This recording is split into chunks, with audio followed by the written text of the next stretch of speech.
दोस्तों, बॉलीवुड मिरर में आप सबका स्वागत है। मेरा नाम है शिवम गुप्ता। बिग बॉस पहली बार ऐसा हुआ है कि टीवी से पहले केवल ऑनलाइन प्लेटफॉर्म पे देखा जा रहा है। वूट पर बिग बॉस ओटीटी पहला हफ्ता बहुत ही इंटरेस्टिंग रहा। करण जौहर इस बार होस्ट कर रहे हैं। वीकेंड का वार बहुत धमाकेदार रहा, सब पर बात करेंगे। सबसे पहले शुरू से बात करते हैं प्रतीक सहजपाल। वो हाईलाइट रहे इस वीक का। शुरू में ही मतलब जब सबको इंट्रोड्यूस किया जा रहा था तभी सबसे पंगा ले रहे थे। तभी पता लग गया ये गर्म स्वभाव का आदमी है, ये सबसे ज़्यादा लड़ाइयाँ करेगा इस बार बिग बॉस ओटीटी में। और वही हो रहा है पूरे हफ्ते। पहले तो दिव्या अग्रवाल से पहले 2-3 एपिसोड में बहुत लड़ाई हुई, उसके बाद शमिता शेट्टी के साथ, उसके बाद रिसेंटली रिधिमा पंडित के साथ बड़ी लड़ाई हुई, जीशान के साथ लड़ाई हुई। जिनके साथ बैठते हैं थोड़ी बहुत दोस्ती है, निशांत के साथ, मूस के साथ, उनके साथ भी बहस होती रही बीच में। तो एंटरटेन जरूर किया लेकिन बहुत लड़ते हैं। लेकिन ये भी देखा गया कि जब कैप्टन बने थोड़े शांत हो गए प्रतीक सहजपाल। तो क्या रियल पर्सनैलिटी क्या है? क्या सच में इतने गर्म स्वभाव के हैं, या जब कैप्टन जैसे बने हैं थोड़े शांत भी हैं? रियल पर्सनैलिटी तो आने वाले हफ्तों में पता लगेगी कि प्रतीक कैसे हैं, या सिर्फ शो के लिए ही वो ऐसे लड़ाई झगड़े कर रहे थे।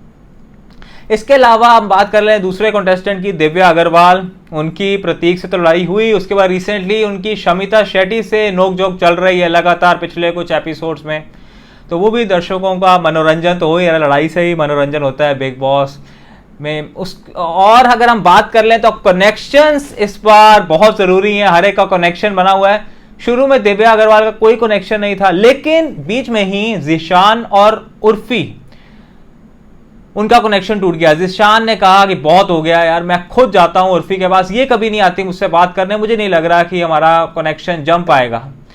अब जिशान ने क्या दिमाग लगाया ये तो वही जाने कि लंबी रेस का घोड़ा बना चाहते हैं। उन्हें लगा होगा शायद कि उर्फी के साथ ज़्यादा देर वो नहीं टिक पाएंगे, मतलब कुछ ना कुछ ऐसे बात लगी होगी, तो उन्होंने दिव्या को चुन लिया, जिससे कि उर्फी अकेली रह गई, उनका कोई कनेक्शन नहीं रहा और वो नॉमिनेट हो गई। तो कनेक्शन के साथ बना के रखना बहुत जरूरी है बिग बॉस ओटीटी में, नहीं तो अकेले रह गए, नॉमिनेट हो जाओगे, फिर एलिमिनेट हो जाओगे। और यही मैं बताने वाला हूं बिग बॉस वीकेंड के वार में। उर्फी जावेद पहली कंटेस्टेंट बनी है बिग बॉस ओटीटी की जो कि एलिमिनेट हो गई पहले ही हफ्ते में। तो कनेक्शंस पर निर्भर है, अकेले नहीं खेल सकते, आपको कनेक्शन को साथ लेकर चलना है बिग बॉस ओटीटी में। इसके अलावा शमिता शेट्टी बहुत पॉपुलर हैं, वो भी इस बार बिग बॉस ओटीटी का हिस्सा हैं। उनकी भी कुछ लड़ाई देखी गई, हालांकि शुरू के 2-3 एपिसोड में थोड़ी शांत थी, लेकिन उसके बाद लड़ाई देखी। प्रतीक के उन पर काफी चिल्लाई थी वो, उनके साथ लड़ाई देखी। दिव्या के साथ हाल ही में जो लड़ाई चल रही है, और टास्क में भी काफी अच्छा परफॉर्म किया है। सबसे अच्छा मुझे पर्सनली जो टास्क लगा, जिसमें कि इनको पोज करना था कनेक्शंस को, और दूसरी टीम को इन पर मतलब इनको नीचे हटाना था, यार इनको जो स्टैचू बने हुए थे उनको मतलब मूव कराना था।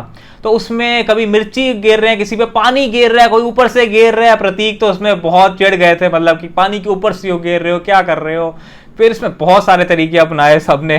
फिर उनके बैग ले आए, जो बैग लेकर जिसमें सारा सामान लेकर आए हैं वो पानी में फेंक रहे हैं, पता नहीं क्या क्या कर रहे हैं। उसमें इनकी टॉयलेट से वो पैड्स लेकर आ रहे हैं, मतलब बहुत इनह्यूमन अगर हम बात कर लें, जो कि शो में भी बोला जा रहा था, वो चीज़ें हो रही थी। लेकिन इसमें प्रतीक की टीम थी, राकेश की टीम थी, जो कि जीत गई। राकेश की टीम, प्रतीक की टीम हार गई, उन्होंने स्ट्रेटेजाइज नहीं किया सही से। लेकिन ओवरऑल अगर हम बात कर लें तो मेन किसकी बात होती है? एलिमिनेशन की, जो कि उर्फी जावेद एलिमिनेट हो गई है बिग बॉस ओटीटी में पहले हफ्ते में। ये अभी तक की अपडेट है। अभी तो ये पूरे हफ्ते का एक शॉर्ट रिव्यू है, लेकिन मैं अब हर रोज अपडेट लाता रहूंगा बिग बॉस ओटीटी की। आपने अगर अभी तक बॉलीवुड मिरर सब्सक्राइब नहीं किया तो प्लीज सब्सक्राइब कर लीजिए और बेल आइकन प्रेस करना मत भूलिए, ताकि जो भी मैं वीडियो डालता हूं उसका नोटिफिकेशन आपको मिल जाए।